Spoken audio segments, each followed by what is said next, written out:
Hello everyone. Before we start, make sure to like and subscribe to the channel, and leave a comment with where you're from and what time you're watching. That way, YouTube will keep showing you stories just like this one. Now, let's begin. The marketing startup in Denver seemed like the perfect escape after college graduation, but 6 months into the job, everything started falling apart. January 2022 found me crying in bathroom stalls during lunch breaks, unable to sleep more than 3 hours a night, and calling in sick twice a week just to avoid facing another spreadsheet. My apartment in Capitol Hill felt like a prison cell. Just me, takeout containers, and the constant weight of knowing my family in Ohio had no idea how badly I was drowning. After my manager pulled me aside to discuss my concerning performance decline, I finally admitted I needed professional help. My company's health insurance covered mental health services, and the HR department specifically recommended Whitmore Behavioral Health Center, this gleaming facility nestled between medical offices and wellness spas in Cherry Creek. The reviews online were stellar, 5 stars across every platform, with testimonials about life-changing treatment programs and revolutionary therapeutic approaches. Dr. Nathaniel Graves became my assigned psychiatrist, and our first appointment felt strange from the moment he walked into the consultation room. He moved with this calculated precision, like every step and gesture had been rehearsed 1,000 times. His appearance was almost artificially perfect.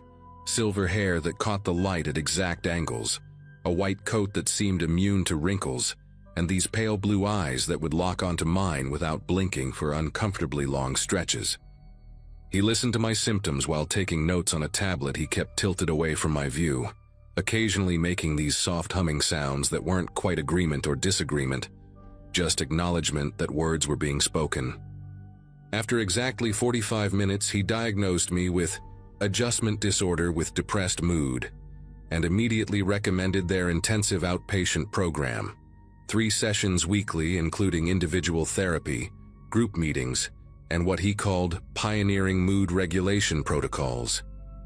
He explained that Whitmore was participating in groundbreaking research, using techniques that major universities were still years away from implementing, methods that could rewire negative thought patterns at what he called the neurological substrate level. The first few weeks seemed normal enough. Standard talk therapy with a counselor named Janet, who had warm brown eyes and always offered me chamomile tea, group sessions where we shared our struggles with anxiety and depression, and basic mindfulness exercises. But then came the mood regulation protocols, and that's when things started getting weird. They'd take me to this windowless room in the basement, walls painted this specific shade of gray that Dr. Graves insisted was chromatically optimized for neural receptivity, where I'd sit in a reclining chair while they attached sensors to my temples, wrists, and chest. A technician named Bradley, who never made eye contact and always wore these thick rubber gloves, would monitor readings on multiple screens while playing audio tracks through headphones, not music or meditation guides, but these rhythmic pulses mixed with what sounded like reversed speech that I could never quite make out. During these sessions, Dr. Graves would enter periodically to inject something into my IV that he claimed was just saline solution with vitamin B12. But it always made my vision blur at the edges and left this metallic taste that lingered for hours. The other patients in my group therapy started mentioning similar experiences, though we were explicitly forbidden from discussing our individual treatment protocols with each other. They said it could contaminate the therapeutic environment and compromise treatment efficacy. There was Kevin, a former teacher who'd developed these facial tics after his session started, constantly touching his left ear like he was trying to adjust an invisible earpiece. Melissa, who'd come in for postpartum depression, began speaking in this flat monotone during group sessions, reciting her feelings like she was reading from a script she'd memorized but didn't understand. And then there was Anthony, probably the most disturbing case, who'd started documenting everything in this notebook he carried everywhere, writing down timestamps and drawing these intricate diagrams that he'd quickly cover whenever staff members walked by. We all noticed the changes in each other, the way our symptoms seemed to be morphing into something different from what we'd come in with, but the fear of being labeled non-compliant or treatment-resistant kept us quiet. Everything escalated during my 6th week at Whitmore, when they introduced what Dr. Graves called cognitive reconstruction sessions. They moved me to a different wing of the building, one that required a special key card and had no signs or room numbers, just colored dots on the doors. Mine was orange with 3 black stripes. The chair in this new room had restraints, which Bradley assured me were just for postural consistency during neural mapping. But once they strapped me in, I couldn't move anything except my eyes.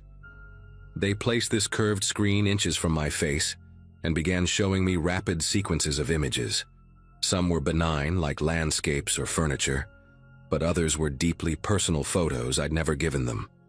My childhood bedroom, my mother's face at different angles, even screenshots of text conversations from my phone. Between the images, single words would flash too quickly to consciously read, but I'd feel my mouth trying to form sounds that weren't quite words, like my tongue was attempting to speak a language it didn't know. After these sessions, I'd lose chunks of time. Not blackouts exactly, but these gray periods where I'd suddenly find myself in different parts of the building with no memory of walking there. The staff would tell me I'd been participating in activities, even show me sign-in sheets with my signature, but the handwriting looked wrong, too perfect, like someone had practiced copying my style. My roommate called one evening, concerned because I'd apparently had a 20-minute phone conversation with her that I couldn't remember at all. She said I'd spoken normally but kept repeating specific phrases about being grateful for the treatment and how Dr. Graves was helping me understand myself. The worst part was finding notes in my journal that I didn't remember writing, detailed observations about the other patients using clinical terminology I didn't know, rating their compliance levels and susceptibility indices with numerical scores and color-coded categories. My breaking point came when Anthony slipped me a folded paper during group therapy. While Janet was distracted by Melissa having one of her episodes, she'd started laughing and crying simultaneously while reciting multiplication tables. His note was frantic, barely legible. "They're conditioning us. Check your diagnosis. Original paperwork. They changed mine." He'd drawn a crude map to the records room, marked with times when staff rotations left it briefly unguarded. That night, I pretended to have severe insomnia, which wasn't hard since the medications they gave me caused this constant buzzing sensation under my skin, like electrical currents were running through my veins. When the night nurse did her 3 a.m. rounds, I counted exactly 4 minutes after her footsteps faded, then made my way to the administrative wing using Anthony's map, my hospital socks silent on the polished floors. The records room smelled like old paper and disinfectant, file cabinets stretching from floor to ceiling with tiny labels I could barely read in the dim emergency lighting. I found my file in the 3rd cabinet, fingers trembling as I pulled out the thick folder marked with my patient ID number and a red sticker I'd never seen before that said Protocol 7A. The intake form I'd signed clearly stated, "Adjustment disorder with depressed mood," exactly what Dr. Graves had told me, but underneath were additional documents I'd never seen.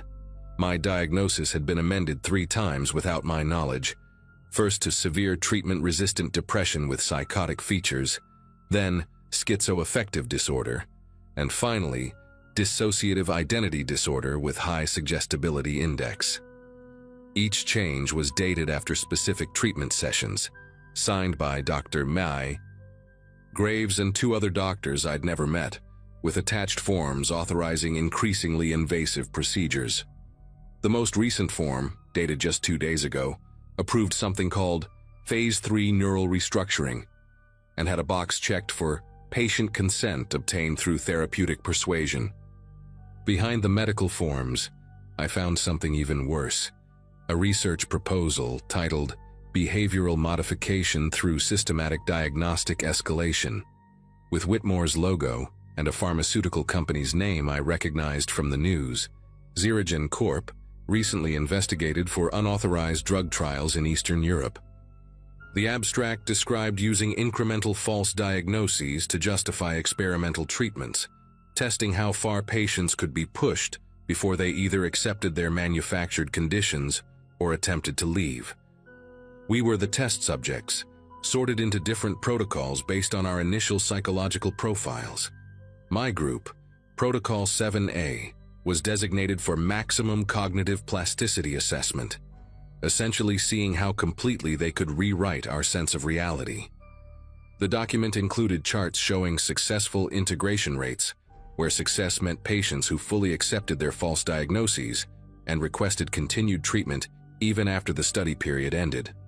I photographed everything with my phone, hands shaking so badly that half the pictures came out blurred. But I needed proof because I knew no one would believe this without evidence. As I was putting the files back, I found Anthony's folder with a yellow sticky note on top. Subject terminated from study, excessive awareness, schedule for standard treatment and discharge. The date was tomorrow. I grabbed his file too, along with Kevin's and Melissa's, shoving papers into my pajama pockets until they bulged obviously. That's when I heard footsteps in the hallway, the distinctive squeak of Bradley's rubber-soled shoes against the linoleum. I slipped out the other door, the one leading to the stairwell, and ran up 2 flights before ducking into a supply closet that reeked of industrial bleach and something sickly sweet I couldn't identify. Through the door crack, I watched Bradley pass by with Dr. Graves, both of them heading toward the records room, their voices low but urgent. The next morning, I acted completely normal during breakfast, forcing myself to eat the scrambled eggs that tasted like cardboard, while Bradley watched from the corner, his eyes tracking every movement. During group therapy, I participated enthusiastically, even volunteering to share how much the treatment was helping me see my distorted thinking patterns, using the exact phrases Dr. Graves had been feeding us for weeks. Janet seemed pleased, making notes with a slight smile, unaware that I'd uploaded all the photos to 3 different cloud services and emailed them to my sister with instructions to contact a lawyer if I didn't call her by 6 p.m. Anthony wasn't at group therapy. They said he'd been discharged early that morning due to family circumstances, but Kevin whispered that he'd seen security escort Anthony to a van around 4 a.m., still in his hospital gown. After lunch, I told Janet I was feeling overwhelmed and needed to call my mother, something they encouraged as maintaining family connections. Instead, I called a law firm that specialized in medical malpractice from the lobby payphone, speaking quickly while watching Bradley pretend to read a magazine nearby. Within 3 hours, my sister arrived with 2 lawyers and a court order for immediate release and preservation of all medical records. The look on Dr. Graves's face when they served him papers was pure calculated assessment, like he was determining exactly how much I knew and whether it was worth trying to discredit me. They had to release me immediately, but not before Janet pulled me aside to warn that leaving against medical advice would severely impact any future treatment I might need, her warm brown eyes now cold and threatening. The lawyers got me out of there, along with copies of my official records, which mysteriously only showed my original diagnosis and standard treatment notes, nothing about the experimental protocols or the documents I'd photographed. But I had the pictures, the other patients' files, and most importantly, I had Anthony's notebook that he'd hidden in the communal bookshelf, filled with dates, names, and detailed observations of everything they'd done to us. The investigation is still ongoing. Whitmore is still operating, and sometimes I wake up at 3 a.m. with words on the tip of my tongue that I don't recognize, fragments of that reversed speech still buried somewhere in my mind.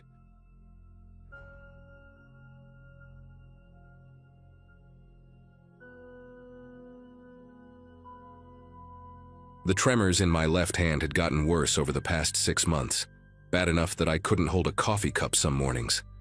My neurologist ran every test imaginable, MRIs, nerve conduction studies, blood panels, and found nothing. Could be psychological, she said, suggesting maybe something from my past was manifesting physically. That's how I ended up driving through upstate New York on a rainy October afternoon, heading toward Riverside Psychiatric Institute, where I'd spent 8 months as a 16-year-old. My parents had me committed after my brother died, said I was having a breakdown, but really I was just an angry, grieving teenager who didn't know how to process losing the only person who understood me.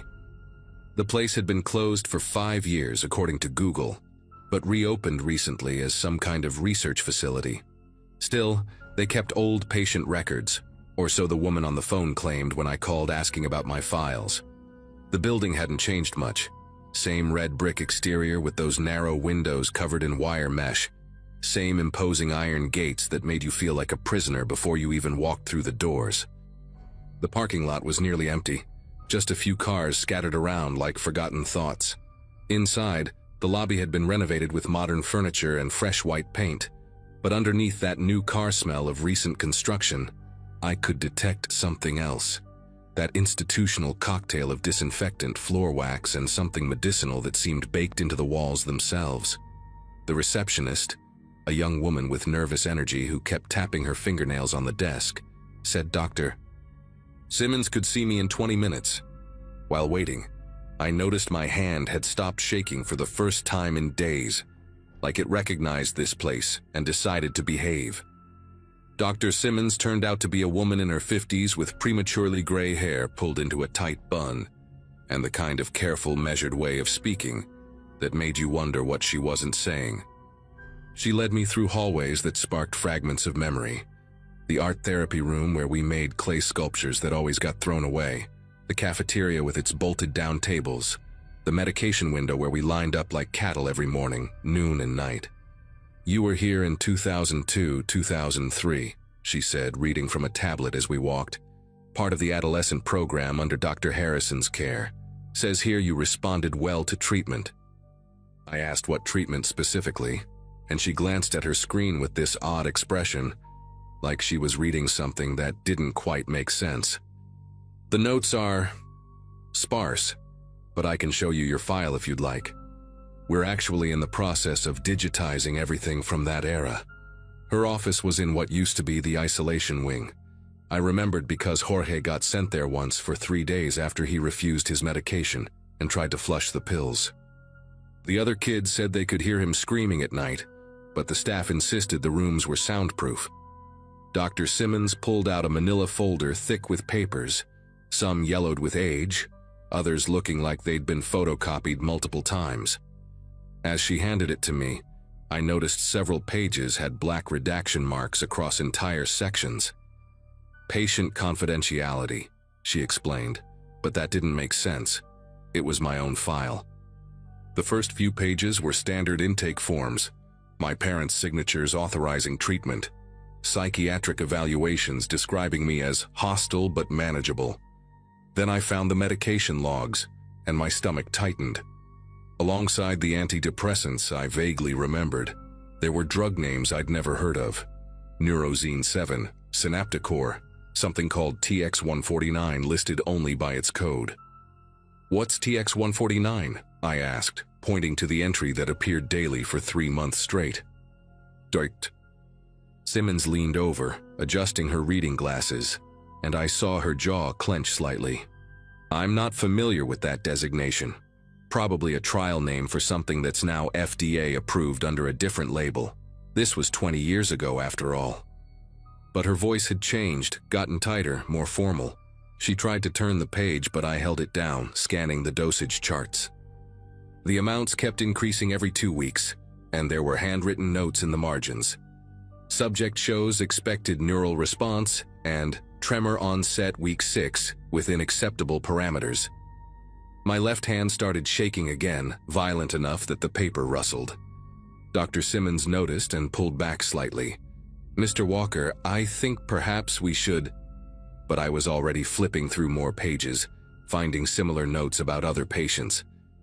Jorge's name was there, with a note about facial tic development. Continue protocol. The room felt smaller suddenly, the air thicker. I found a page titled Trial Group C, Long-Term Observation Required, with 12 names listed, mine included.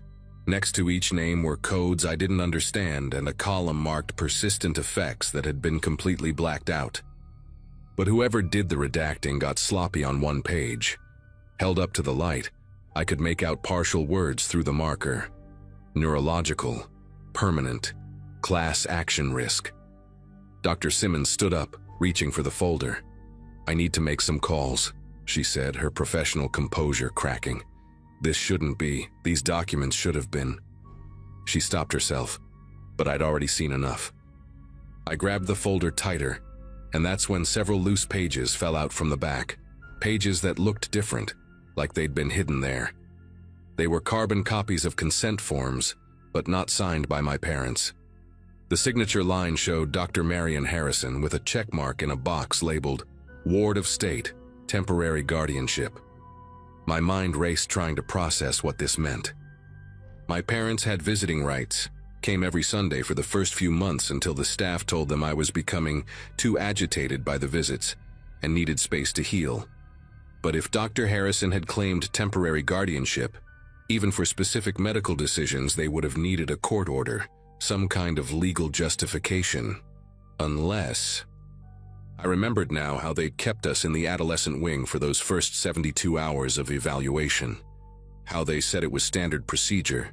How no outside contact was allowed during that period. Enough time to file paperwork, to exploit some loophole. Dr. Simmons was on her phone now, speaking in hushed, urgent tones to someone, throwing glances my way every few seconds. I photographed as many pages as I could with my phone, my hands shaking so bad that half the pictures came out blurry. Then I saw another familiar name on the trial list, Christopher Valdez. I knew that name. He'd made the news about 5 years back, killed himself after years of battling unexplained neurological problems. His family had blamed PTSD from his teenage years, but now I wondered if they ever knew about Riverside. "Mr. Walker, I'm going to need that folder back, Dr. Simmons said, ending her call. Her tone had shifted from nervous to something harder, more authoritative. "Those documents contain confidential information about other patients. I shouldn't have..." But I was already reading another carbon copy. This one a memo between Dr. Harrison and someone at a pharmaceutical company called ZeroGen Corp. The letterhead was partially visible through the aged paper, and the content discussed preliminary results exceeding expectations and minimal oversight from state regulators. The memo mentioned that the adolescent subjects were ideal candidates because their developing brains showed higher plasticity, and any side effects could be attributed to their underlying conditions. My whole body felt cold, that kind of chill that starts from inside your bones. "Doctor."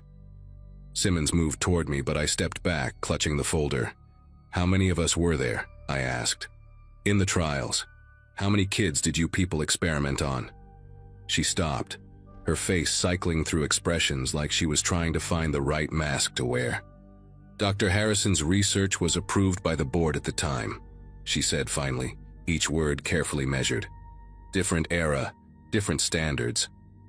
But I assure you, any treatments you received..." I cut her off by holding up the memo about minimal oversight and watched her face go pale. She knew exactly what had happened here. "You need to understand," she said, voice dropping lower. "I only started here 3 years ago.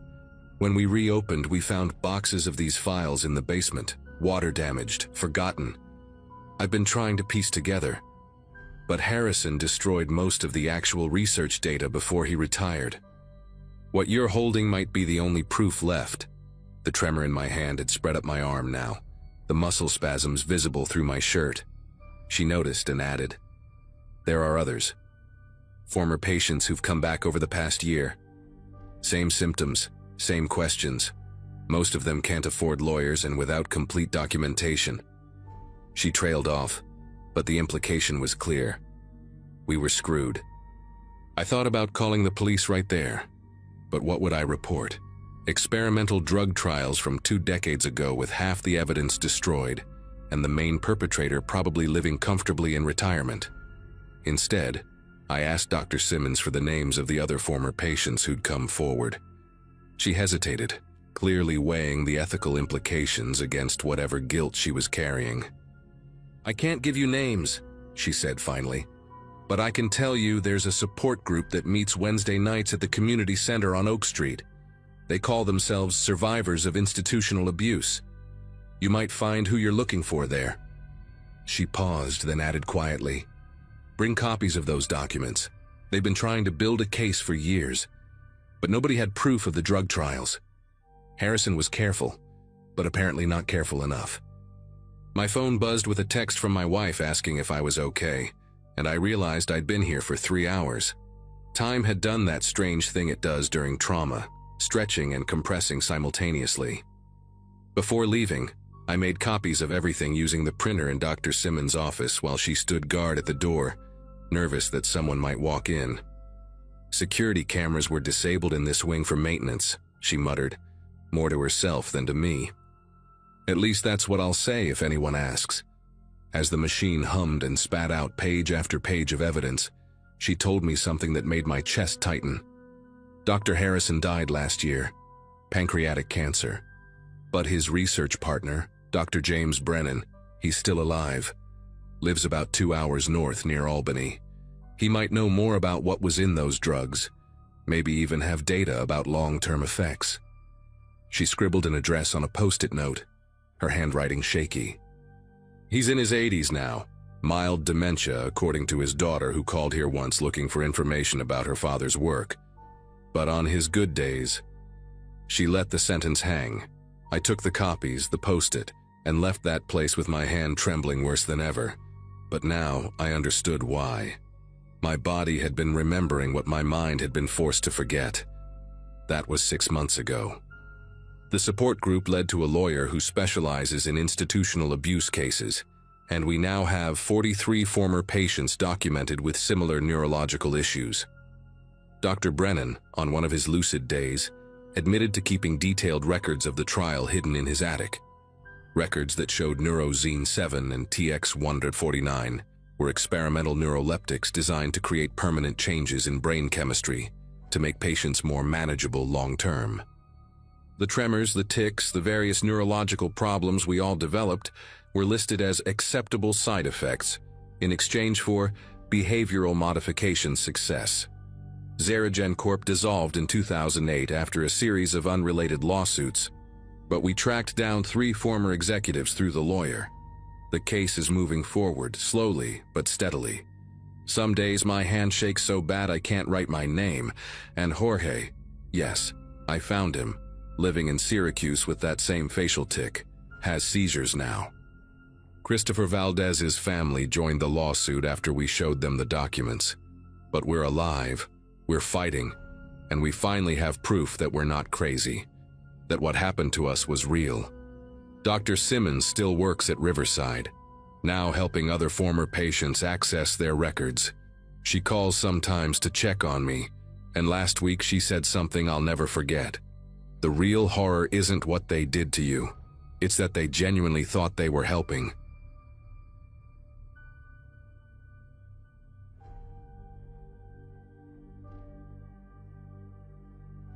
Six years of case files, patient advocacy meetings, and discharge paperwork had made me pretty good at spotting inconsistencies in medical records. At Greenwood Medical Center, where I worked as a social worker, paperwork errors were common enough that most people just shrugged them off.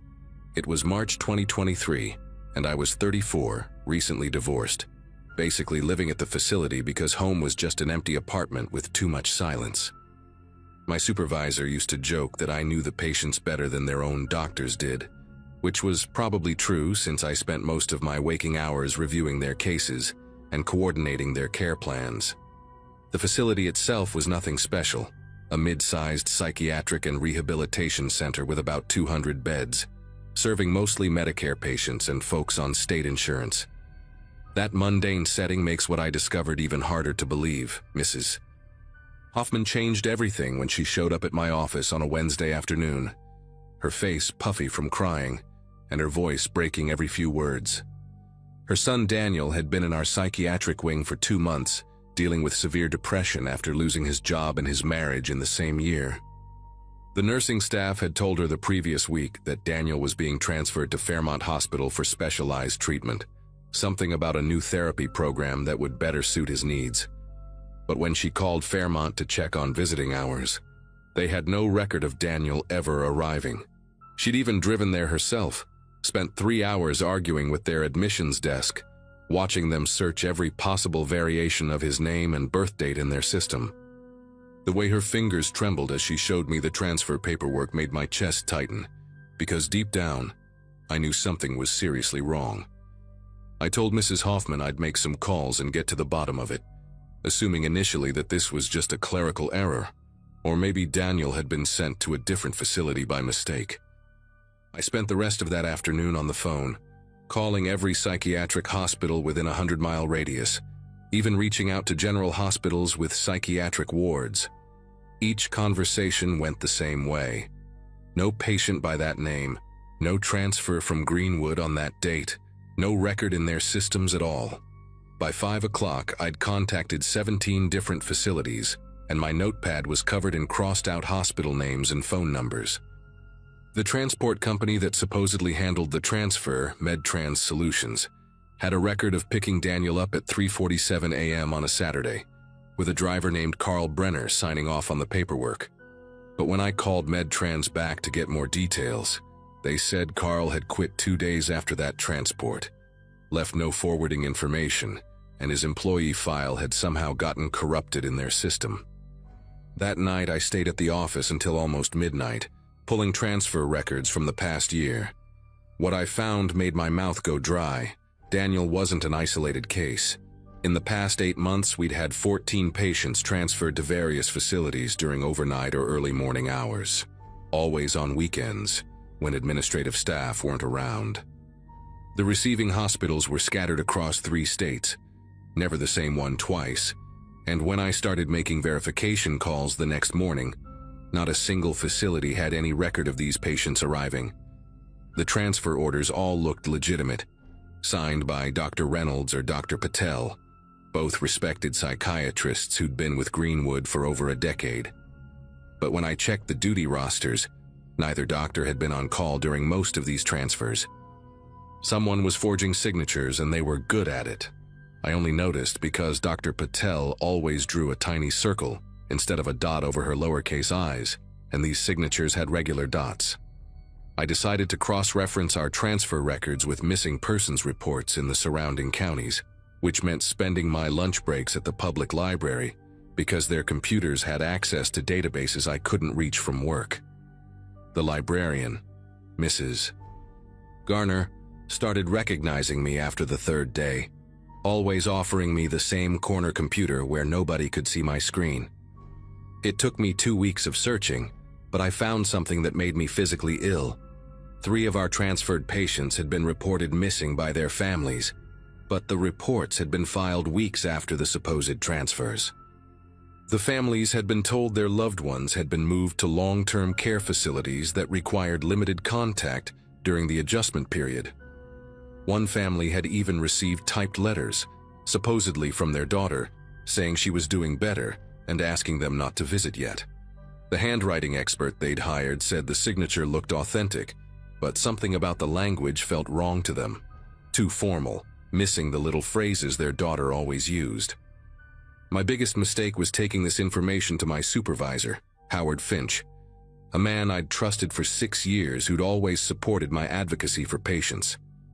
Howard sat behind his desk, fingers steepled, while I laid out everything I'd found: the missing patients, the forged signatures, the pattern of weekend transfers, the transport company irregularities. His expression never changed, not even when I showed him the missing persons reports that matched our transferred patients. When I finished, he leaned back in his chair and told me I was stressed, that my divorce was affecting my judgment, that I needed to take some personal time. He said these transfer discrepancies were probably just bureaucratic mix-ups that would sort themselves out, and that I was connecting dots that didn't need connecting. But the way he wouldn't meet my eyes, the way he kept glancing at his phone like he was waiting for something, it told me he knew exactly what was happening. He offered me 2 weeks paid leave to reset and refocus, and something in his tone made it clear this wasn't really an offer. I refused the leave and went back to my office, but over the next few days, Things started getting strange in ways that made me constantly check my rearview mirror during my commute. My keycard suddenly had restricted access, blocking me from the records room I'd used freely for years. Patient files I'd been working on disappeared from my desk, and when I asked about them, people claimed they'd never existed. Colleagues who'd always been friendly started avoiding me in the hallways, conversations stopping abruptly when I walked into the break room. Doctor. Patel pulled me aside one afternoon near the parking garage, pretending to look for her keys while she whispered that I should be careful, that some questions were dangerous to ask, that she'd seen what happened to people who dug too deep. Before I could ask what she meant, she walked away quickly, and the next day I heard she'd taken an unexpected sabbatical to care for a sick relative nobody knew she had. The breaking point came when I received a call at 2 a.m. from a blocked number. Just breathing at first, then a distorted voice telling me that my concern for patients was admirable but misguided. They knew about my visits to the library, about the copies I'd made, about the flash drive I kept in my car's glove compartment with all my research. They suggested I think about my own well-being, about how accidents could happen to people who worked late and drove home on dark roads. The next morning, I found my car tires slashed in the employee parking lot, and security claimed their cameras had mysteriously malfunctioned during the night. But what really terrified me was finding Daniel Hoffman's patient bracelet tucked under my windshield wiper, the one he should have been wearing when he was transferred. It still had dried blood on the edges, and the date hadn't been updated since the day he supposedly left our facility. That morning, I called in sick and drove straight to the police station, carrying a box of copied documents, my research notes, and Daniel's bracelet in a sealed plastic bag. Detective Ruiz listened to my story for about 10 minutes before his partner got a phone call that made them both step outside. When they came back, Ruiz's entire demeanor had changed. Suddenly, I was the one being questioned about why I'd been accessing confidential patient records, why I'd been harassing other medical facilities with false inquiries, why I'd stolen property from the hospital. They'd received a call from Greenwood's legal department about a rogue employee with a history of mental health issues following her divorce. There were apparently concerns about my fitness for duty, documentation of erratic behavior that I'd never seen before, even a psychiatric evaluation recommending immediate intervention that had my forged signature on it. The detective suggested I leave before they had to formally charge me with theft and high pay violations, and the way his hand rested on his service weapon made it clear this wasn't a suggestion. I went home and started packing immediately, throwing clothes into suitcases while refreshing my email on my phone. The termination letter arrived before I'd even finished packing. Gross misconduct, breach of patient confidentiality, immediate effect. Legal action if I came near the facility. My professional license was under review. My bank account had already been flagged for the supposed theft of hospital property, and when I tried to call Mrs. Hoffman to warn her, I found out she'd withdrawn her complaint after being told her son had contacted the hospital to say he was fine and didn't want contact with his family. The transport company I'd been investigating, MedTrans Solutions, had filed a restraining order against me for harassment. Even the library had banned me, claiming I'd been using their computers for illegal activities. In less than 6 hours, my entire life had been systematically destroyed, and all because I'd tried to find out what happened to 14 people nobody else seemed to care about. I left town that same night, driving 12 hours straight to stay with my sister in Arizona, constantly checking my mirrors for anyone following me. For 3 months, I laid low, avoiding social media, paying everything in cash, working temporary jobs under the table while trying to rebuild some semblance of a life. But I couldn't stop thinking about those 14 patients, about their families who'd never get answers, about what kind of operation could make people vanish so completely and silence anyone who asked questions. Then one evening, I saw a news report about a medical waste facility being investigated in Nevada after human remains were found improperly disposed of. The facility had contracts with several psychiatric hospitals, including Greenwood Medical Center. The investigation was shut down within a week, blamed on contaminated animal research materials, but one detail stuck with me. The whistleblower who'd reported it, a waste management employee named Carl Brenner, had died in a car accident 2 days before he was supposed to testify. Same Carl Brenner who'd signed off on Daniel's transport paperwork and quit immediately after. I'm sharing this here because I've changed my name, moved states twice more, and taken every precaution I can think of, but I know they're still watching. Last month, I saw Howard Finch's obituary online. Sudden heart attack at 52, no prior health issues, private funeral with no service. Dr. Patel's sabbatical became permanent retirement, and she seemingly vanished as completely as those patients. Greenwood Medical Center is still operating, still transferring patients on weekend nights, and families are still being told their loved ones are getting specialized care elsewhere. I've accepted that I'll never be able to practice social work again, that my old life is gone forever, and that those 14 people are probably never coming back. But maybe someone reading this has noticed similar patterns at their facility. Maybe someone else is keeping track of mysterious transfers and missing patients. Don't make my mistake of trusting the system to investigate itself. Document everything. Protect yourself first. And remember that sometimes the real horror isn't what we imagine in the dark. It's what happens in medical facilities at 3 a.m. when nobody's watching, hidden behind bureaucracy and transfer paperwork, where human beings become disposable, and anyone who asks questions becomes a problem to be solved.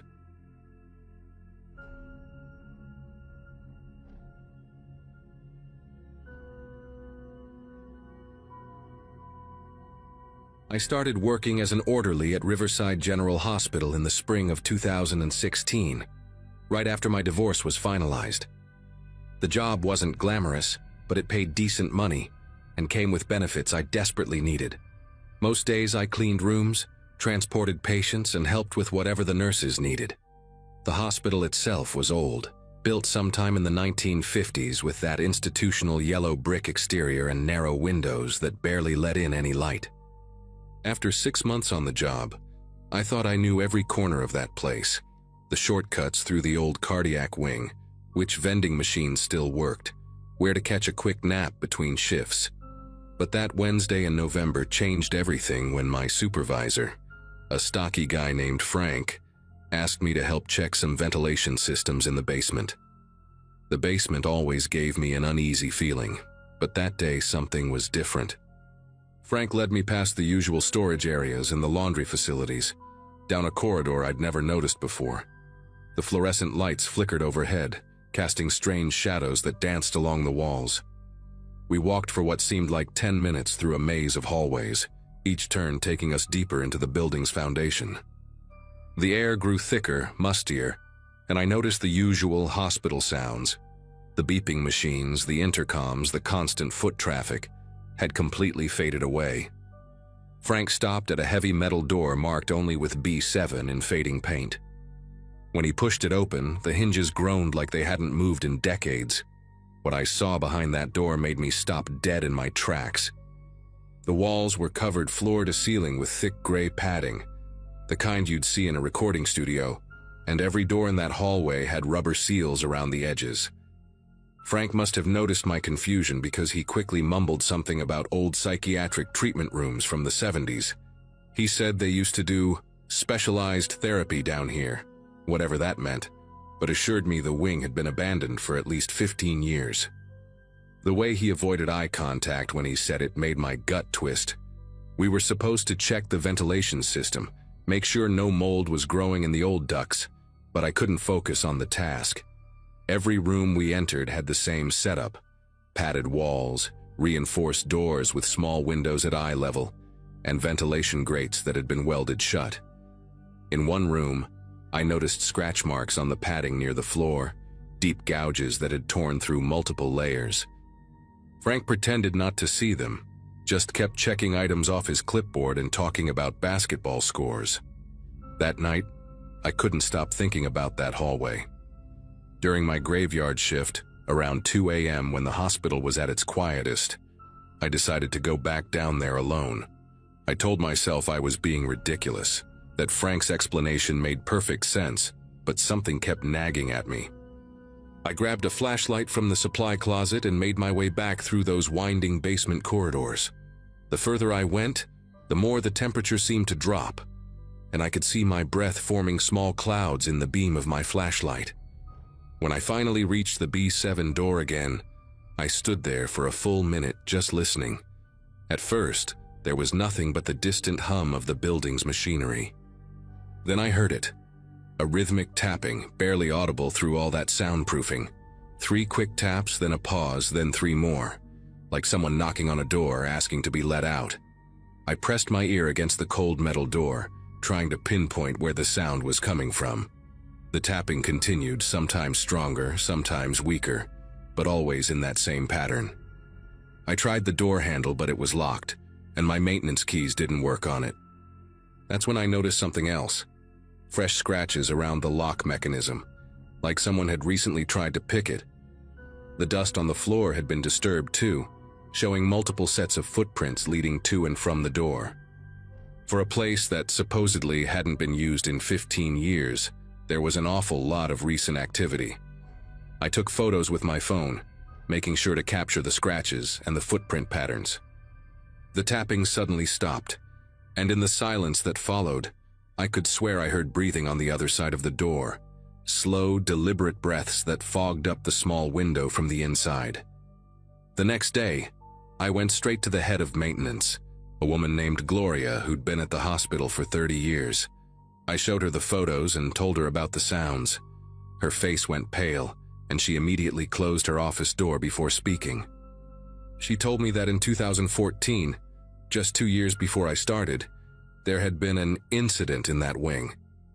A patient named Douglas Hartley had somehow gotten access to the basement during a fire drill and barricaded himself in one of those rooms. It took security 3 days to get him out, and when they did, he was catatonic. The strange part was that Douglas had been admitted for minor anxiety, nothing that would explain such extreme behavior. After that incident, the hospital board voted to seal off that wing permanently. But here's what made my skin prickle. Gloria said Douglas was still a patient at the hospital, kept in the long-term psychiatric ward on the 4th floor. And according to the night nurses, he still tapped that same pattern on his room door every single night. I couldn't let it go. That evening, I convinced my colleague Rita to cover for me while I went up to the psychiatric ward. The 4th floor had stricter security protocols, but as an orderly, I had just enough access to walk through during my rounds. I found Douglas's room at the end of a dimly lit hallway, room 4B12. Through the reinforced glass window, I could see him sitting on his bed, rocking slightly back and forth. He was maybe 60 years old, thin as a rail, with gray hair that hung over his eyes. When he noticed me watching, he stood up and walked to the door. Without breaking eye contact, he raised his knuckle and tapped 3 times on the glass, paused, then 3 more times. His lips moved like he was trying to tell me something, but no sound came through the thick door. I watched his mouth carefully, trying to read his lips. Over and over, he seemed to be mouthing the same 2 words, "Still there." That's when things got worse. I started digging through old hospital records during my lunch breaks, using my access to the digitized archives. What I found made no sense at first. Maintenance logs from 2013 showed extensive renovation work in the B7 wing, including the installation of specialized containment infrastructure. But the renovation was completed a full year before Douglas ever set foot in that basement. The work orders were all signed by a Dr. Nathan Crowley, who supposedly headed a research program at the hospital. But when I searched for Dr. Crowley in the employee database, no records came up. I checked with HR, claiming I needed to verify some old paperwork, and they had no record of anyone by that name ever working at Riverside General. The more I investigated, the stranger it became. Purchase orders for medical equipment that didn't match anything we used in regular treatment, delivery receipts for industrial-grade restraints, and requisitions for enough sedatives to keep someone unconscious for weeks. 2 nights later, I made a decision that still haunts me. I went back to B7 with a crowbar I'd taken from my truck. The hallway was pitch black except for my flashlight beam cutting through the darkness. The tapping started immediately when I arrived, more urgent this time, almost frantic. I wedged the crowbar into the door frame and put all my weight behind it. The lock was strong, but the frame was old, and after several minutes of prying, I heard the wood splinter. The door swung open, releasing a wave of stale medicinal air that made me gag. Inside, the room was exactly like the others I'd seen, except for one detail. In the corner, partially hidden behind loose padding, was a small ventilation grate that hadn't been welded shut. Fresh air was flowing through it, and when I knelt down to look closer, I could see scratch marks all around it, like someone had been trying to pry it open from the inside. The tapping sound was coming from the ventilation shaft itself. I pulled out my phone and turned on the flashlight, angling it into the vent. What I saw made me stumble backward and nearly drop the phone. There was another room visible through the shaft, one that wasn't on any blueprint I'd seen. The walls were bare concrete, and there was medical equipment everywhere. IV stands, monitoring devices, and what looked like a dental chair modified with leather straps. But that wasn't the worst part. On the far wall, I could see photographs pinned up, dozens of them. Even from that distance, I could make out that they were patient photos, the kind we take for admission records. Some of them looked recent. I recognized at least 3 faces from the long-term ward, including Douglas. I tried to angle my phone to record video evidence, but then I heard footsteps in the hallway behind me. Heavy, deliberate footsteps that stopped right outside the door. I turned around slowly, and there was Frank standing in the doorway, but he wasn't alone. 2 security guards flanked him, and behind them stood a man in a white coat I'd never seen before. The man in the white coat stepped forward, introducing himself as Dr. Richard Steinberg, the hospital's chief of psychiatric services. His voice was calm, almost soothing, as he explained that I had stumbled onto a classified treatment program for patients with severe dissociative disorders. He claimed the hidden room was used for immersive therapy sessions, approved by a special medical board, and that the secrecy was necessary to protect patient privacy and prevent public misunderstanding. He offered to show me the proper documentation, even suggested I could be transferred to a better paying position if I signed some confidentiality agreements. But while he talked, I noticed Frank's hand resting on his belt, right where security usually carried their tasers. The 2 guards had positioned themselves to block any exit route. Dr. Steinberg kept talking about medical ethics and revolutionary treatments, but his eyes were cold, calculating, watching my every reaction. I played along, nodding and apologizing for the misunderstanding, saying I just wanted to do my job properly. After what felt like hours but was probably 10 minutes, they escorted me back to the main floor and sent me home, telling me to take a few days off to process what I'd learned. I never went back. That same night, I packed everything I could fit in my car and drove to my sister's place 3 states away. Before I left, I uploaded all the photos and videos I'd taken to multiple cloud services and sent copies to a journalist friend, though she never published anything. Said her editor killed the story after a call from the hospital's lawyers. I found out later that Douglas had been transferred to another facility the day after my discovery, and his records were sealed. Frank called me twice, leaving voicemails about my final paycheck and returning my uniform, but I never responded. About a month later, I saw a small news item about Riverside General receiving a massive private grant for expanding mental health services. The article mentioned new underground facilities being constructed, but didn't give details. I work at a small clinic now, far from any large hospitals. Sometimes I still wake up at 2 a.m., and I swear I can hear that tapping pattern in my head. 3 knocks, pause, 3 knocks. I looked up Douglas Hartley online once, but found only an obituary from 6 months after I left. The cause of death was listed as complications from long-term psychiatric treatment. I don't know what they were doing in that basement, and honestly, I don't want to know. But sometimes I think about the other patients whose photos were on that wall, and I wonder if they're still tapping somewhere, waiting for someone to listen.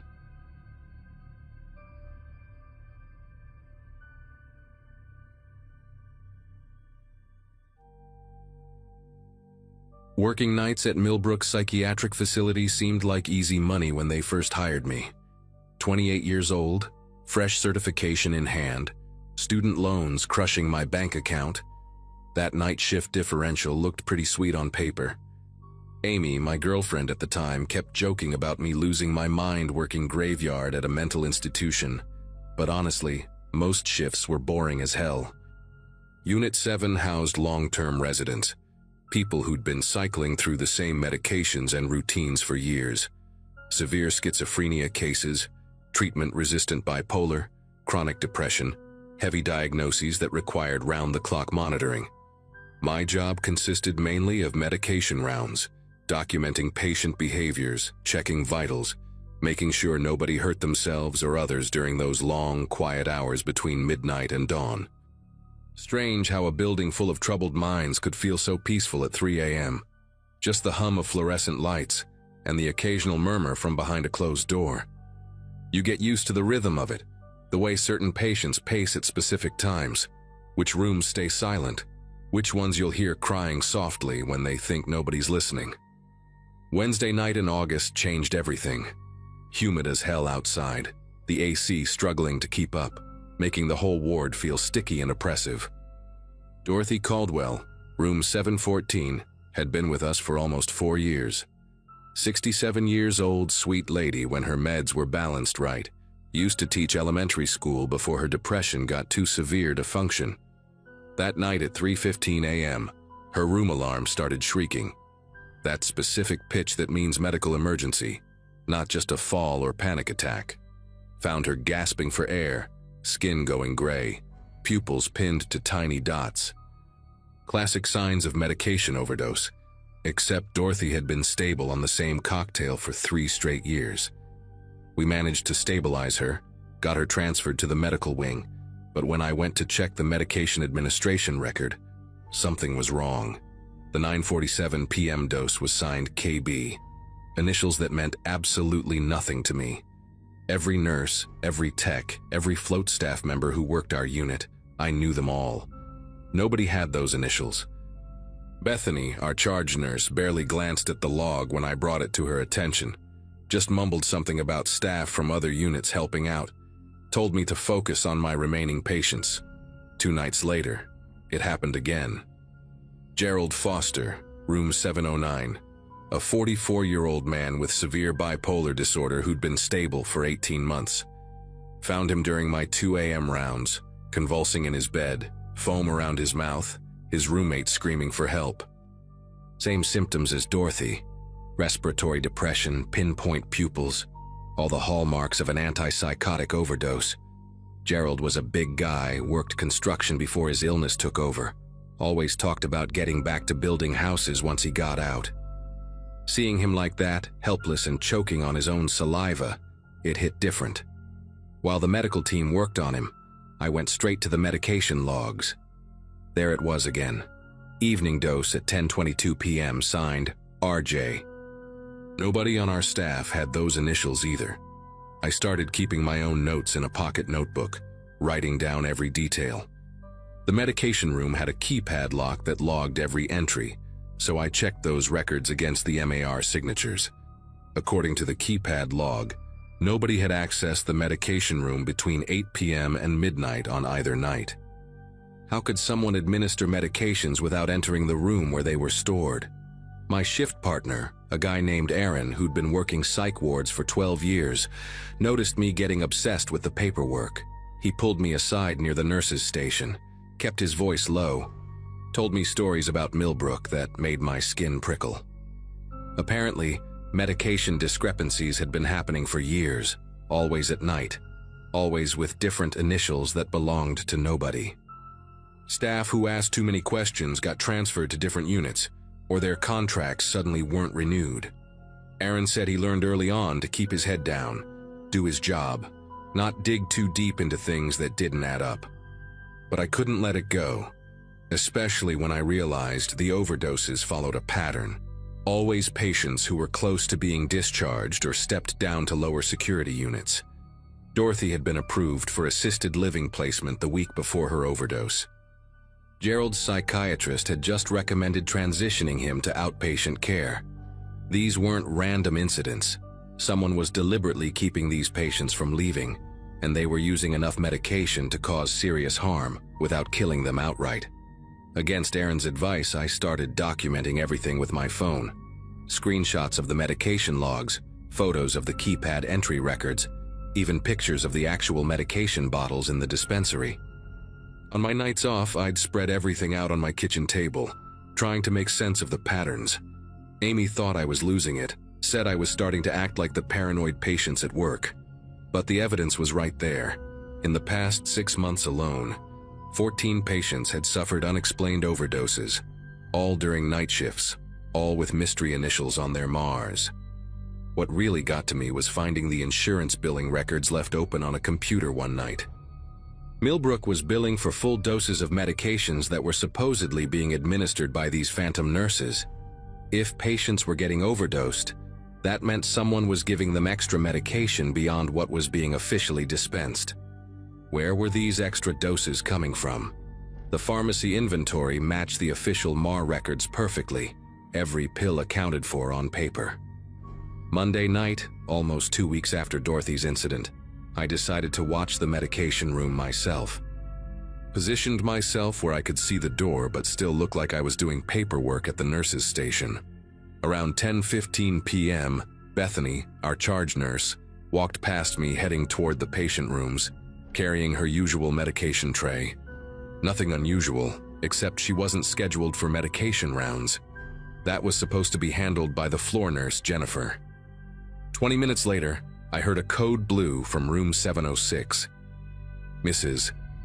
Helen Bauer, 58 years old, chronic schizophrenia with catatonic features, was found unresponsive by Jennifer during routine checks. Same presentation as the others, respiratory distress, pinpoint pupils, lucky to be alive. When I checked the MAR, there it was, 10:17 p.m., signed MT. But here's what made me sick to my stomach. I had been watching that medication room door the entire time, and Bethany never entered it. She had walked past with a full tray of medications that came from nowhere, doses that didn't exist in our inventory, administered by initials that belonged to no one. The next hour felt like walking through thick mud, every second stretching out while I tried to process what I'd witnessed, helped stabilize Helen, filled out incident reports, acted normal while my mind raced through the implications. Bethany had access to medications that weren't in our system, which meant she was either stealing from other units or had an outside source. But why risk everything just to keep patients from being discharged? Around 4 a.m. while doing rounds, I found myself outside the administrative offices. The door to human resources was cracked open. Someone had forgotten to pull it completely shut. Every instinct told me to walk away, but I slipped inside, went straight to the filing cabinets. Started with the B section, looking for Bethany's file. What I found made me physically ill. Bethany didn't just work at Millbrook. She was married to Dr. Eugene Morrison, the facility's medical director.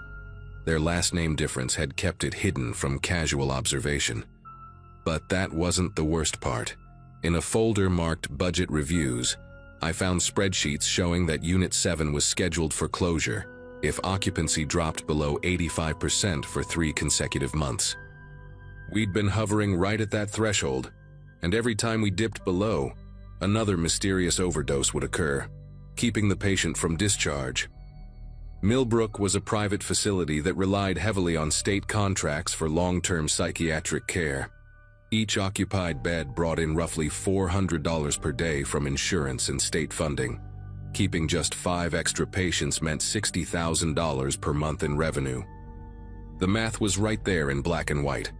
Every overdose that delayed a discharge was worth thousands of dollars to the facility. But Dr. Morrison and Bethany weren't just protecting jobs or keeping a unit open. They had recently purchased a massive house according to a mortgage document carelessly left in the printer. They were living way beyond what their salaries could support. Aaron found me in that office at 5 a.m., white as a sheet, papers scattered across the desk. He didn't say anything, just started helping me put everything back exactly as I'd found it. As we worked in silence, he whispered that 3 other nurses had noticed the same patterns over the years. One had gone to the state health department, but the investigator who showed up was Dr. Morrison's golf buddy.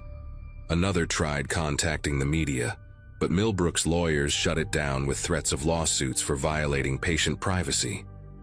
The third nurse, a woman named Carol, had collected evidence for months before suddenly moving out of state, leaving no forwarding address.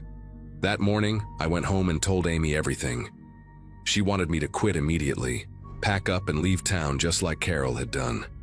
But I kept thinking about Dorothy, Gerald, Helen, and all the other patients who'd been poisoned for profit. These were vulnerable people who came to us for help, trusting us with their lives while they battled their own minds. The violation of that trust made me physically sick. I spent my day off copying every piece of evidence onto multiple USB drives, uploaded files to cloud storage accounts, even mailed a package to my cousin who lived in California. If something happened to me, at least the proof would survive. When I returned for my next shift on Friday night, the atmosphere was different. Bethany smiled at me more than usual, kept asking how I was feeling, if I was stressed about anything. Jennifer mentioned that Dr. Morrison had been asking about me, wondering if I was adjusting well to the night shift responsibilities. Even the security guard, usually friendly and chatty, seemed to watch me more carefully. Around 1 a.m., Aaron pulled me into the supply closet, told me that Bethany had been asking him questions about what I did during my shifts, who I talked to, whether I'd mentioned anything unusual. At 2:47 a.m., while I was documenting patient notes at the nursing station, I noticed Bethany heading toward the medication room with her unauthorized tray again. But this time, she was walking toward room 718. My assigned patient for the night, Roger Hoffman, a 51-year-old man with severe PTSD who was scheduled for discharge to a group home next week. Without thinking, I followed her. She was so focused on preparing the syringe that she didn't hear me enter the room behind her. Roger was asleep, his breathing steady and peaceful, unaware that he was about to become another casualty of their scheme. When I cleared my throat, Bethany spun around, the loaded syringe still in her hand. For a moment, we just stared at each other. Then she started talking, her voice eerily calm, explaining how this was bigger than both of us, how the whole facility would shut down if the unit closed, how hundreds of people would lose their jobs. She actually tried to make it sound noble, like poisoning patients was some kind of twisted sacrifice for the greater good.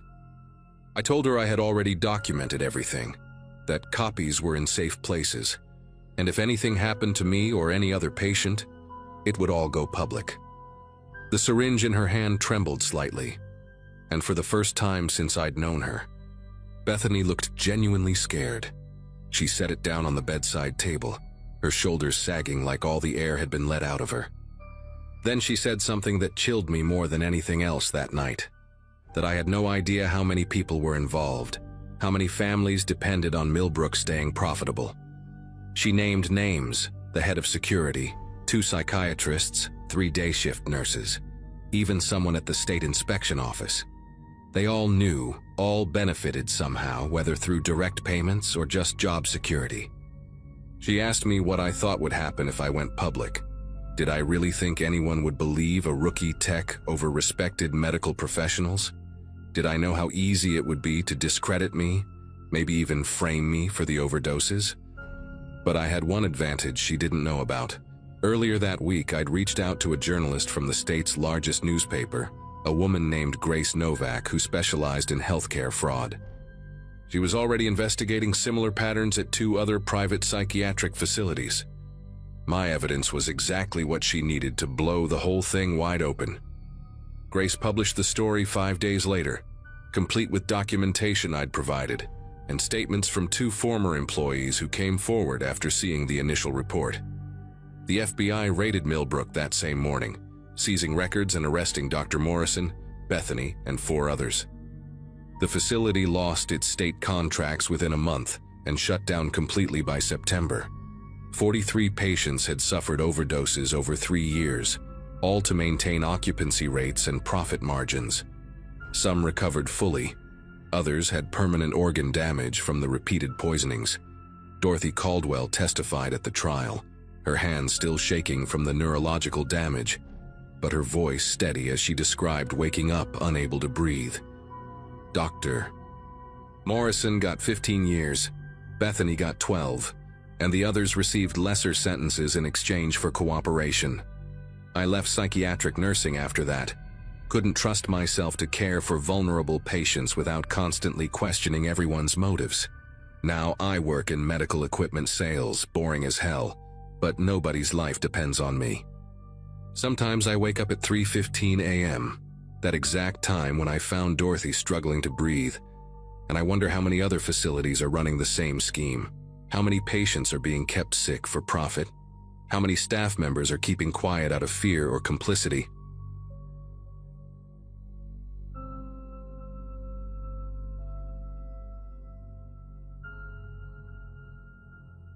I've worked as a records clerk for 7 years now, and in all that time at Westbrook Psychiatric Facility, I thought I'd seen every kind of administrative mess you could imagine. It was a Friday in early December when everything started, one of those gray afternoons where the fluorescent lights feel heavier than usual. I was sorting through discharge summaries in the basement archives, a windowless room that smelled like old paper and industrial cleaner. The job wasn't glamorous, but I took pride in keeping everything organized, making sure every patient's journey through our facility was properly documented.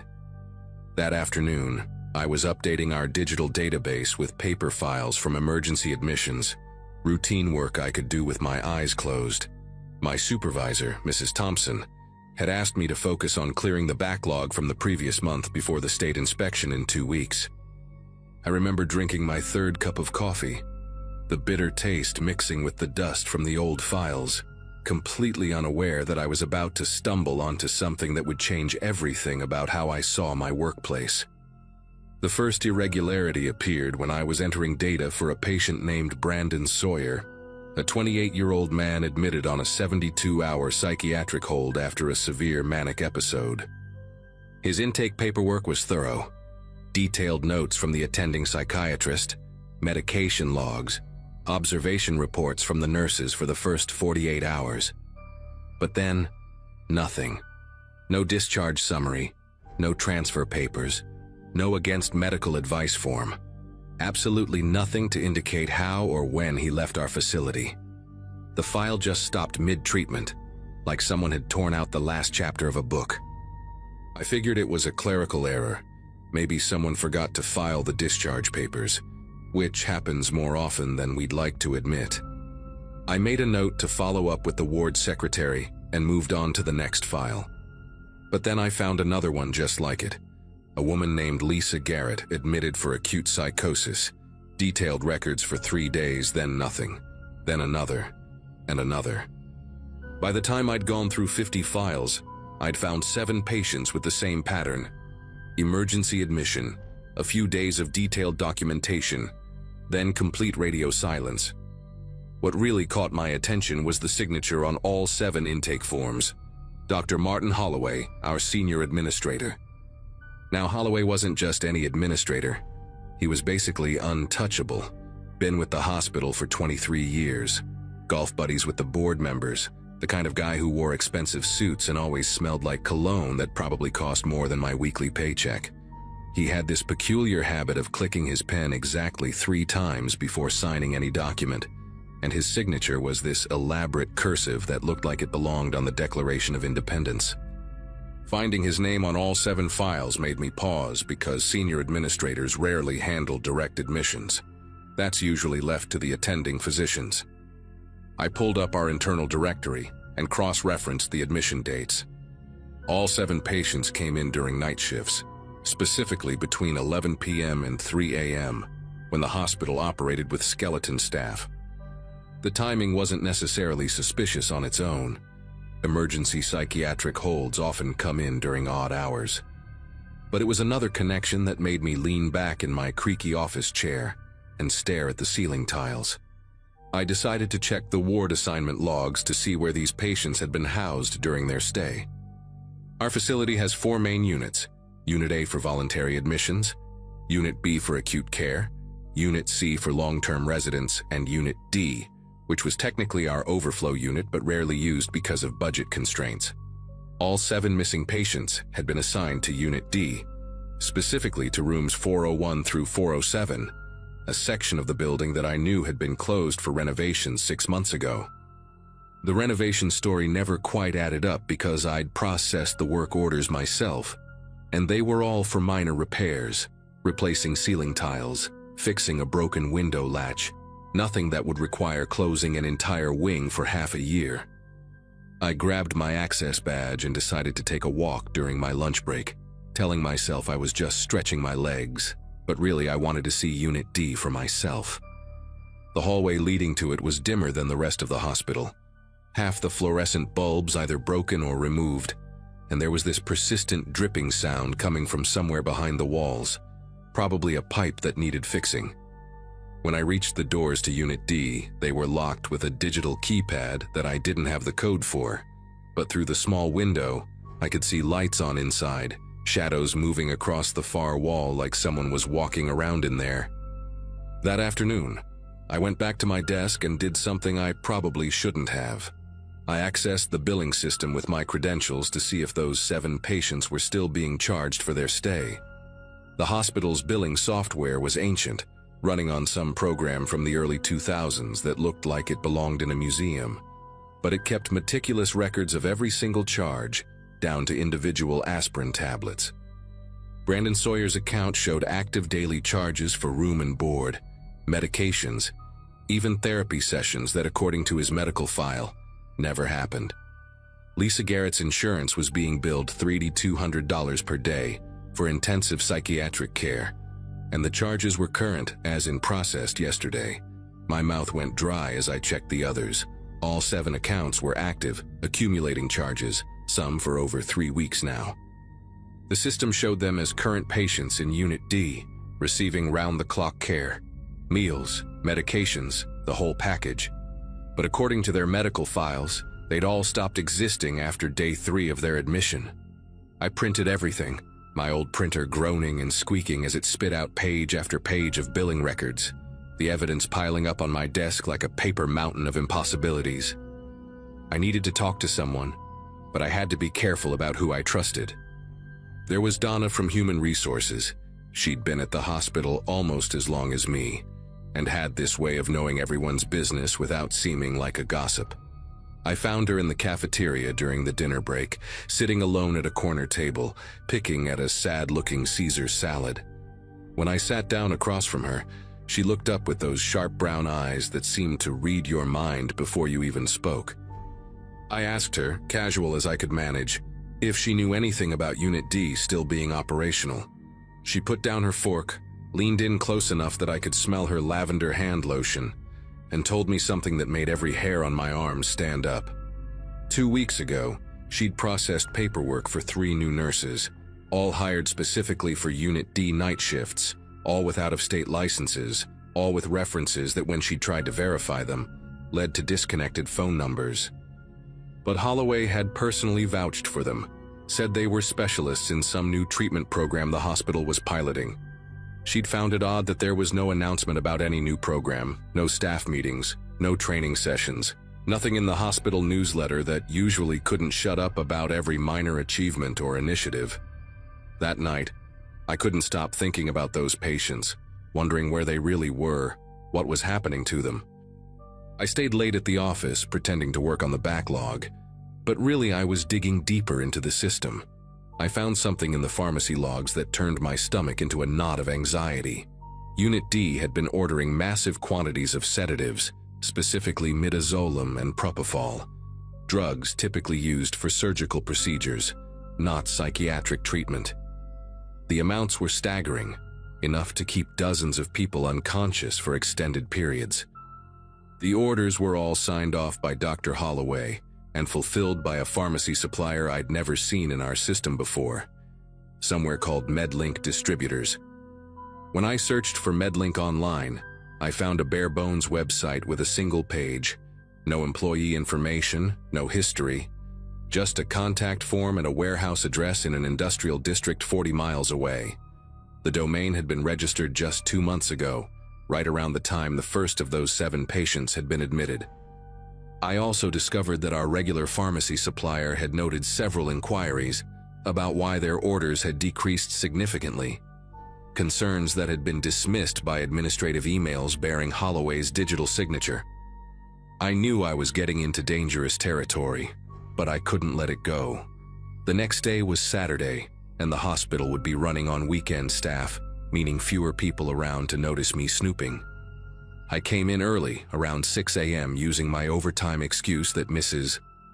Thompson had already approved for the inspection prep.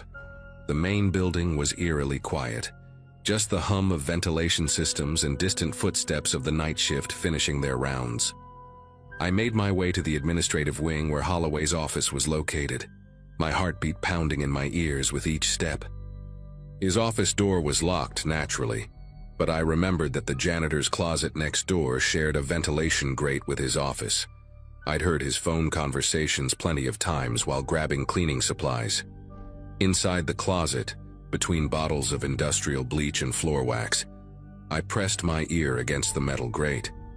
I could hear voices, Holloway's distinctive baritone and someone else with a slight accent I couldn't place. They were discussing transport arrangements, something about keeping the subject stable during the journey, maintaining proper documentation for customs, and ensuring the receiving facility was prepared for the delivery. The other voice mentioned a number, 50,000 per unit, and Holloway laughed that dry laugh he did during budget meetings, saying they could process at least 2 more this month without raising suspicions. My legs were trembling as I backed away from the grate, knocking over a mop bucket in my haste. The clatter echoed through the empty hallway, and I heard the voices in Holloway's office stop abruptly.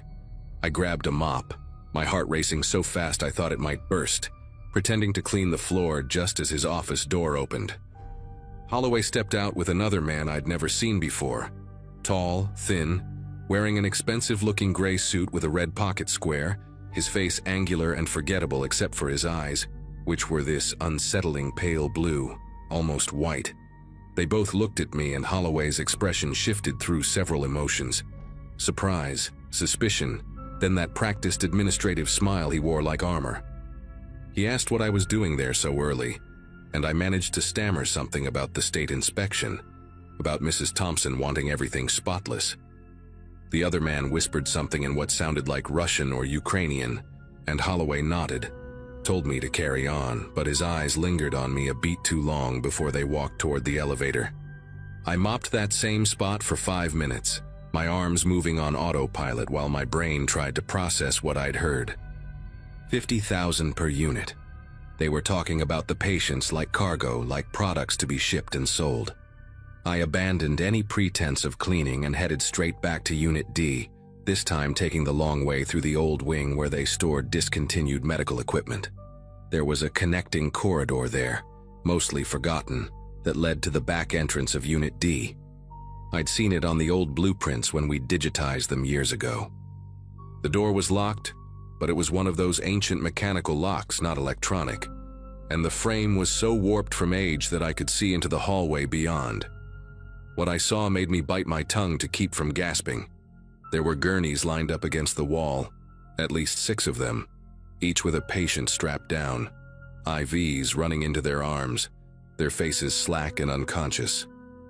I recognized Brandon Sawyer immediately. His distinctive neck tattoo of a compass was visible even from where I stood. The patients were all dressed in what looked like airline passenger clothes, not hospital gowns, complete with shoes and jackets. A woman in scrubs I didn't recognize was checking their vitals, making notes on a clipboard, her movements efficient and practiced like she'd done this routine 100 times. She had earbuds in, humming something tuneless, completely absorbed in her work. Near the far end of the hallway, I could see suitcases stacked neatly, each one tagged with what looked like airline labels, and a pile of passports on a medical cart. I backed away from the door, my whole body shaking now, and pulled out my phone to start recording video through the gap in the door frame. I managed to get about 30 seconds of footage, the patients, the nurse, the suitcases, before I heard footsteps coming from the main corridor. I ran, actually ran through the old wing, my sensible work shoes slapping against the linoleum, past the defunct X-ray machines and broken wheelchairs, until I reached the parking garage. In my car, I sat there for a moment, breathing hard, staring at the video on my phone. It was grainy, but clear enough to see what was happening. I drove straight to the police station downtown, my hands gripping the steering wheel so tight my knuckles went white. But when I walked into that station, showed them my hospital ID, and started explaining about patients being trafficked, the desk sergeant's expression changed from bored to concerned to something else entirely. He asked me to wait, said he'd get a detective.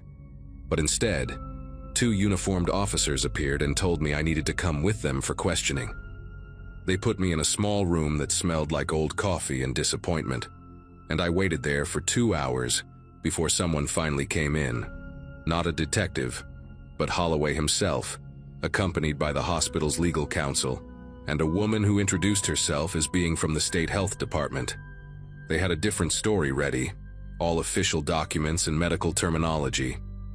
According to them, I'd stumbled onto a legitimate pilot program for treating severe psychiatric patients in specialized facilities abroad, all perfectly legal, all with proper consent from either the patients during lucid moments or their medical proxies.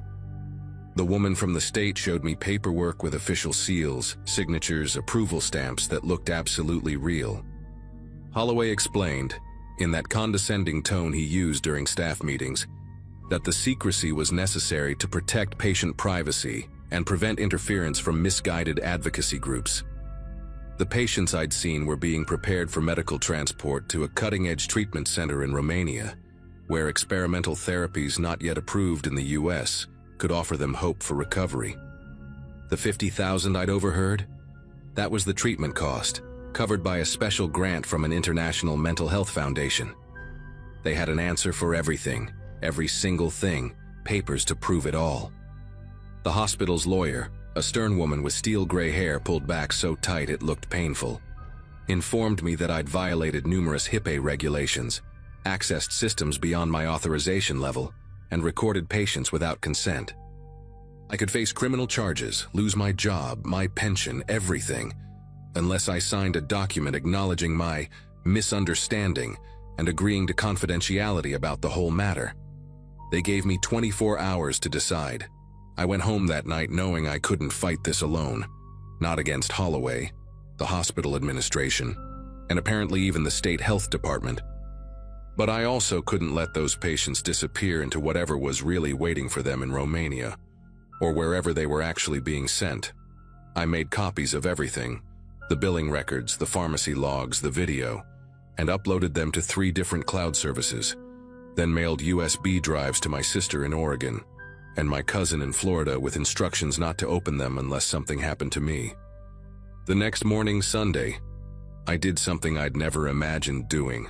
I called a journalist from the local newspaper, a guy named Tom Briggs who'd written exposés about nursing home abuse a few years back.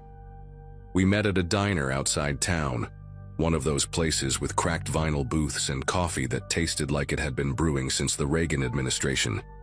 I showed him everything on my laptop, watched his expression shift from skeptical to intrigued, to genuinely alarmed. He said he needed to verify some things, make some calls, but that this was big, really big. He gave me his personal cell number, told me to sign whatever I needed to sign to protect myself for now, and that he'd work on this quietly. 2 days later, I signed Holloway's papers, went back to work, and pretended everything was normal, filing papers and organizing records like my world hadn't been turned upside down. For 3 weeks, nothing happened. I'd almost started to doubt myself, wondering if maybe there really was some legitimate program I'd misunderstood. Then, on a Monday morning, it all exploded. FBI agents swarmed the hospital, men and women in dark windbreakers with those 3 letters printed in yellow across their backs. They sealed off Unit D, confiscated computers, boxes and boxes of records wheeled out on dollies. Holloway was arrested in the parking lot, handcuffed in front of everyone during the morning shift change. The news broke that afternoon. An international patient trafficking ring that had been operating for over a year, selling psychiatric patients to overseas facilities that were actually fronts for illegal medical testing. 17 patients had been recovered from a facility in Moldova, not Romania, all alive but in various states of psychological trauma from whatever experiments had been conducted on them. Brandon Sawyer was among them, and his family's interview on the news was heartbreaking. They'd been told he'd been transferred to a long-term facility upstate, had even received forged letters supposedly from him saying he was getting better. The investigation revealed that the scheme went beyond just our hospital, involving a network of facilities across 3 states, all connected through shell companies and fake medical organizations. Tom Briggs won a Pulitzer for his investigation, though he always credited an anonymous source for bringing the story to light. I still work at the hospital, in the same basement office, filing the same papers, but now I look at everything differently, double-check things that seem odd, and keep Tom's number saved in my phone under pizza delivery, just in case. The 7 patients I'd originally discovered, 6 were recovered alive, still working through what happened to them. 1, Lisa Garrett, was never found, and sometimes I think about her, wonder where she ended up, and hope that somehow, somewhere, she found her way back home.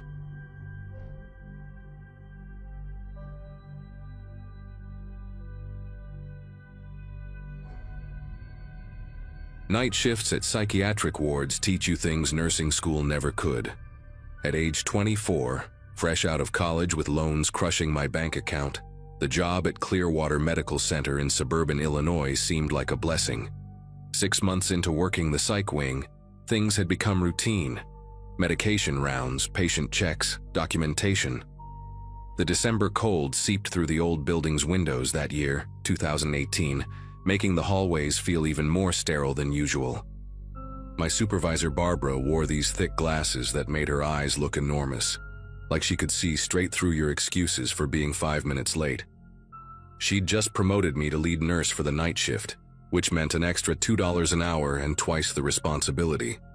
My roommate Jenna and I celebrated with cheap wine that Friday, laughing about how I'd finally be able to afford name-brand cereal. Psychiatric ward wasn't where I'd imagined myself working, but jobs for new nurses were scarce, and I figured I could stick it out for a year or 2. Robert Lawson arrived on the ward 2 days before everything went sideways, brought in for psychiatric evaluation after his family reported concerning behavior changes. His chart showed no violent history, just depression and anxiety following a messy divorce, the kind of case we saw dozens of times each month. When I first encountered him during rounds, he sat motionless in the corner of his room, staring at the beige wall like it held secrets only he could decipher. He took his medications without resistance that Saturday night, nodding politely when I asked if he needed water or an extra blanket. Something about the way he tilted his head while listening reminded me of how my grandmother's parakeet used to watch people through its cage bars, attentive but somehow disconnected. The ward held only 12 patients that weekend instead of our typical 20, and the unusual quiet made every footstep echo down the corridors. I remember planning to actually sit down and eat my sandwich during break, maybe even check my phone without someone pressing the call button every 30 seconds. Around 2 a.m., I started my second round of medication distribution, pushing the squeaky cart down the east wing where Robert's room was located. The fluorescent lights hummed that particular frequency that gives you a headache after 8 hours, and the smell of industrial disinfectant mixed with something else. That distinct psychiatric ward scent of fear and medication sweats that clings to your scrubs no matter how many times you wash them. Robert was awake when I entered his room, sitting up in bed with his hands folded neatly on his lap, which struck me as odd since most patients were deep in their medication-induced sleep by then. His eyes tracked my movements as I prepared his pills, and when I spoke to him about the dosage change his doctor had ordered, explaining that the blue pill would help with his anxiety, he opened his mouth like he wanted to respond. Nothing came out at first, just this soft exhale that sounded like static from an old radio. Then he started speaking, and every hair on my arms stood straight up. "The blue pill will help with your anxiety," he said, but it was my exact words, my exact intonation, coming from his mouth in this warped mechanical way, like someone had recorded my voice and played it back through broken speakers. The way his lips moved didn't quite match the sounds, creating this horrible disconnect that made my chest tighten. I stood there holding the medication cup, trying to process what I'd just heard, telling myself maybe he was just repeating what I'd said. Some patients did that as a coping mechanism. But then he continued, mimicking not just my words but the exact rhythm of my breathing, the way I'd shifted my weight from one foot to the other, even the small throat-clearing sound I'd made before speaking. His eyes never blinked during this whole performance, just stayed locked on mine with this intensity that made me want to back toward the door. The medication cup started trembling in my hand, and he immediately mimicked that too, his own hand shaking in the exact same pattern, though he held nothing. I tried to maintain my professional composure, setting the medication cup on his bedside table with deliberate calmness.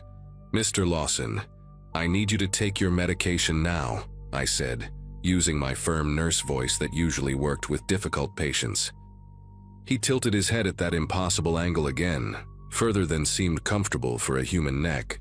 And when he replied, it was my firm nurse voice coming back at me, but layered somehow, like multiple recordings of my voice playing simultaneously at slightly different speeds. The sound made my teeth ache. His mouth stretched into an expression that wasn't quite a smile, more like someone who'd studied pictures of smiles but never understood the emotion behind them. I reached for the call button to alert security, a standard protocol for patients exhibiting aggressive or unusual behavior, but Robert moved faster than I'd seen him move before, his hand shooting out to grab my wrist. His grip felt wrong, too precise, each finger applying exactly the same pressure like he'd calculated the optimal force to hold without bruising. "Protocol for patients exhibiting aggressive or unusual behavior," he said in that horrible chorus of my own voice. And then he started laughing. Except it was my nervous laugh from earlier that day when Barbara had made a joke about the coffee machine being possessed. The sound of my own laugh coming from his throat, distorted and multiplied, made bile rise in my throat. I yanked my arm back hard enough to break his grip and stumbled backward toward the door, but he was already out of bed, moving in this jerky, stop-motion way that reminded me of a video buffering on slow internet. He began reciting everything I'd said since entering the room, but backwards, the words clear despite being in reverse order, creating these nonsensical sentences that somehow made perfect sense in their wrongness. When I screamed for help, he screamed too, matching my pitch and desperation so perfectly that anyone listening would think two women were being attacked. The door handle felt miles away as I fumbled for it behind my back, never taking my eyes off him as he advanced, still speaking in my voice, now mixing in conversations I'd had with other patients throughout the night. Finally, my fingers found the handle and I burst into the hallway, nearly colliding with Steve, the security guard who usually dozed at his desk until his rounds at 3 a.m. "Room 214 now," I gasped, pointing back at Robert's room. But when Steve rushed past me with his hand on his radio, Robert was back in his bed, lying perfectly still with his eyes closed, looking like any other sedated patient. Steve turned to me with that expression I knew too well, the one that said he thought I was overreacting to a difficult patient. I tried to explain what had happened, but the words tumbled out in a panic that made me sound hysterical. Steve checked Robert's vitals, which were completely normal, and found him unresponsive to verbal commands, apparently deep asleep. The security footage would show everything, I insisted, dragging Steve to the monitor station where we kept recordings of all patient rooms. But when we pulled up the feed from Robert's room, the timestamp showed 2:47 a.m., the exact time I'd been in there. Yet the video showed me standing alone in the room, talking to a patient who appeared to be sleeping the entire time, never moving, never speaking, never grabbing my wrist. My incident report took 2 hours to write because I kept starting over, trying to find words that would make someone believe what I'd experienced. Barbara arrived early that morning after Steve called her owl eyes scrutinizing me as I sat in her office, still wearing my scrubs that smelled like fear sweat. She read my report 3 times, occasionally glancing up at me with an expression I couldn't decipher. "These night shifts can be stressful," she finally said, sliding a different form across her desk, a request for voluntary psychological evaluation. When I refused to sign it, insisting we check other cameras or interview other patients who might have heard something, her face hardened. She pulled out her tablet and showed me an email she'd already drafted to HR about my concerning behavior and potential danger to patient welfare. The choice was clear: sign the evaluation request and take a mental health break, or face an official investigation that would likely end my nursing career before it had really begun. I signed the paper with a hand that wouldn't stop trembling, watching my carefully built professional reputation crumble over something I couldn't prove. 2 weeks into my mandatory leave, I couldn't stop thinking about that night, replaying every detail while sitting in my apartment in my pajamas at 3 p.m., surrounded by unopened emails from concerned coworkers. Jenna tried to be supportive, but I could see the doubt in her eyes when I told her the story.